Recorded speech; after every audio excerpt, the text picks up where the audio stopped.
আরে গোপীদা, তুমি এখানে? আরে সৌরভ নাকি? হ্যাঁ, শুভ নববর্ষ। হ্যাঁ, শুভ নববর্ষ ভাই, শুভ নববর্ষ। শুভ শুভ নববর্ষ। নববর্ষ। কেমন আছো?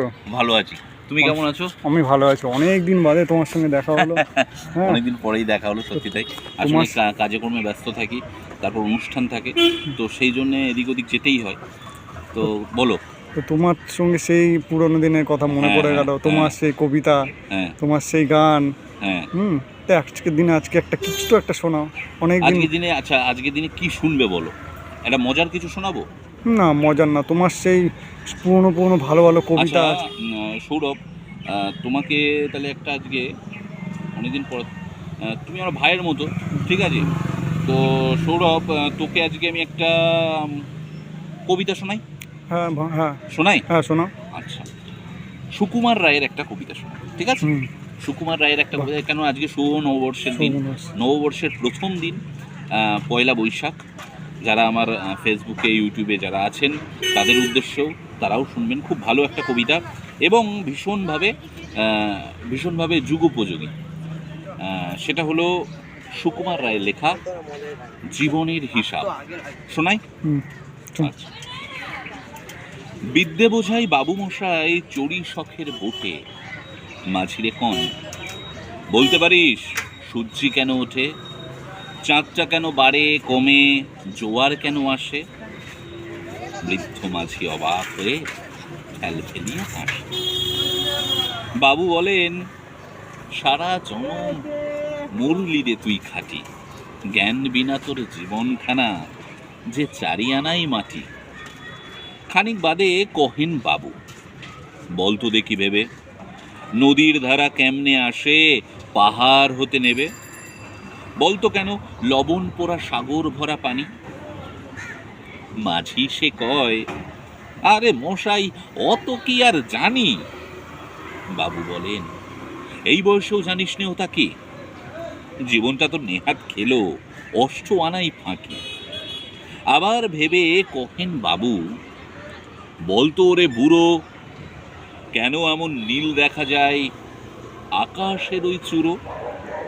বলতো দেখি সূর্য চাঁদে গ্রহণ লাগে কেন?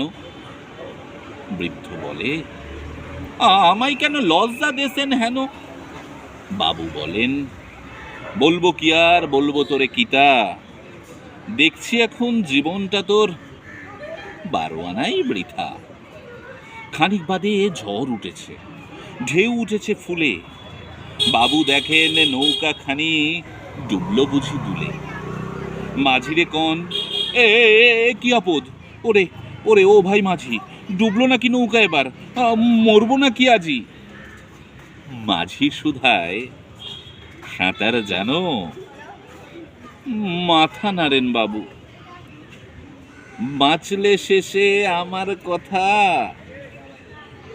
মূর্খ মাঝি বলে, মশাই এখন কেন কাবু? বাঁচলে শেষে আমার কথা, হিসেব করো পিছে, তোমার দেখি জীবনখানা 16 আনাই নিচে। আসলে কি জানিস সৌরভ ভাই, বাহ, এই খুব সুন্দর কবিতাটা লাগলো কবিতাটা শুনে। ভালো লেগেছে? খুব ভালো লাগলো। আচ্ছা, তোদের ভালো লাগাটাই আমার সব। এবং সব থেকে বড় ব্যাপার হচ্ছে কি জানিস তো ভাই, এই যে সুকুমার রায়ের জীবনের হিসাব কবিতাটা বললাম না, পাঠ করলাম দেখে দেখে। তো এই কবিতাটার মধ্যে না, মানে অনেক কিছু লুকিয়ে আছে।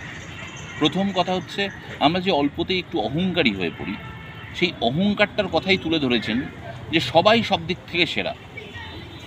আজকে তুমিও যেমন তোমার দিক থেকে সেরা, আমিও আজকে আমার দিক থেকে সেরা, আর একজন পথ চলতি মানুষ সেও কিন্তু তার দিক দিয়ে সেরা। আচ্ছা, আর একটা কবিতা কি বলবো ছোট্ট? হ্যাঁ হ্যাঁ হ্যাঁ, নিশ্চয়ই নিশ্চয়ই। শক্তি চট্টোপাধ্যায়ের একটা কবিতা বলছি, শুভ নববর্ষের দিন।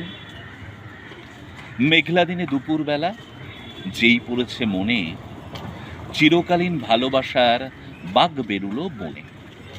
আমি দেখতে পেলাম, কাছে গেলাম, মুখে বললাম খা। আখির আঠায় জড়িয়েছে বাঘ, নড়ে বসছে না।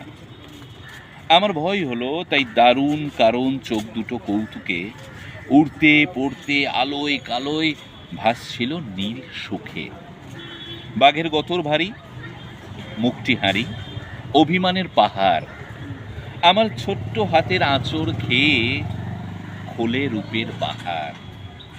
মেঘলা দিনে দুপুর বেলা যেই পড়েছে মনে, চিরকালীন ভালোবাসার বাঘ বেরুলো মনে। আমি দেখতে পেলাম, কাছে গেলাম, মুখে বললাম খা।